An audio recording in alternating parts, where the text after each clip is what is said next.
Good morning, students. So this is the syllabus for UT3, the subject maths. So you are going to have your maths exam on 26th, isn't it? So that's the syllabus. Topic 1, counting 51 to 100, greater than, less than and equal to, ascending and descending order, before, after, between. ये जो greater than, less than, ascending order, before, ये जो 3 topics है ना, ये counting 51 to 100 के अंदर. Okay.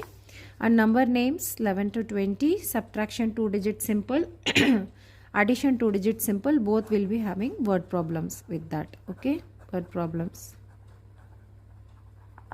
Shapes rectangle and triangle, table 4 and skip counting by 4. ये syllabus है. इस syllabus के accordingly I have made some revision test papers for you. So let's see one by one. So today I will upload 1 or 2 revision worksheets for you. So you can do these worksheets tomorrow. So revision 1, question 1, write the number names. So number names 11 and 12, you should always learn 11, 12. There are 5 number names which are little difficult. 11, 12, 13, 15 and 20. So rest of the number names are very easy. So 1, 2, 3 अगर आप 1, 2, 3 की spellings आपको मालूम है 1 to 10, तो वो बाकी 5 number names आप कर सकते हैं. But 12 and 18 are difficult, so ये आप लर्न कर लो फिर लिखो. Then question number 1, right in ascending order. Ascending order and descending order में you always do mistakes. Ascending order means assembly order. So ये असेंबली में, ये असेंबली और असेंडिंग दोनों ये में स्टार्ट हो रहे हैं ना, तो याद रखना है, ये टिप्स है आपके लिए. असेंबली ऑर्डर, ठीक है.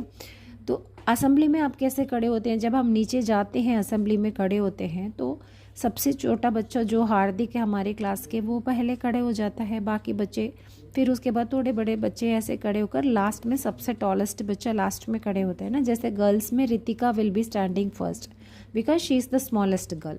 रितिका के पास ऐसे फर्स्ट 1 by 1, फिर लास्ट में टॉलेस्ट गर्ल को मैं खड़े करती हूँ, ऐसे करती हूँ ना. सो ये असेंबली ऑर्डर. जैसे सेम वे असेंडिंग ऑर्डर में भी सबसे स्मॉल नंबर को आपको पहले लिखना है, देन थोड़ा बिग नंबर सबसे लास्ट में, the biggest number will come in the end. So इसमें कैसे ये जो 2 डिजिट्स हैं ये भी मैं बता देती हूँ. सबसे पहले आपको डिजिट, फर्स्ट डिजिट को देखना है 3, 9, क्योंकि बहुत सारे बच्चे हैं जो बहुत इजीली ये सॉल्व कर सकते हैं, बट कुछ बच्चे हैं जो असेंडिंग ऑर्डर उनके लिए डिफ़िकल्टी है, तो उसके लिए मैं उन बच्चों के लिए मैं अभी टिप्स बता रही हूँ.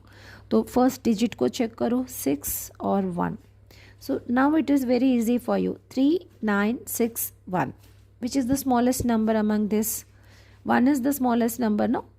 सो 1 स्मॉल, सबसे छोटा 1 है, तो 19 विल कम फर्स्ट. तो ये 19 हो गया, इसको क्रॉस कर दो. सो बाकी रेस्ट ऑफ 3 नंबर्स हैं आपके पास, 3, 9 और 6. सबसे स्मॉल नंबर क्या है? 3. सो 39 विल कम हेयर. फिर इसको भी क्रॉस कर दो. 6 और 9 में 6 स्मॉल है, तो 68 will come here and 93 is the biggest number that will go last. ठीक है, this way you will solve this. अब असेंडिंग ऑर्डर में असेंबली ऑर्डर समझ में आ गया, तो डिसेंडिंग अपने आप आपको पता चल ही जाएगा, big number will come first. Okay, एक याद रखो, असेंडिंग का याद रखो, डिसेंडिंग फिर अपने आप गेस कर लेना. ठीक है. अब right greater than, less than में भी सेम है. 34 सेम है, तो equal to. So this way you will do this. First digit को चेक करो, अगर फर्स्ट डिजिट सेम है तो you will check the second digit. जैसे फॉर एग्जाम्पल ये देखो, फर्स्ट डिजिट 7, 7 सेम है, तो डोंट कंफ्यूज योर सेल्फ. अब सेकेंड डिजिट को चेक करो, 6 और 5 है, सो 5 स्मॉल है, 6 बिग है, तो ऐसे आएगा ना. इसमें भी ये ग्रेटर देन वाला साइन, ठीक है. और इसमें इक्वल टू 54 और 45 में 54. सो फर्स्ट 55 बिग है, 4 स्मॉल है, तो ये वाला साइन आना है. ओके. सो डॉजिंग टेबल क्वेश्चन 4 का ये डॉजिंग टेबल कर लो. राइट. Thank you.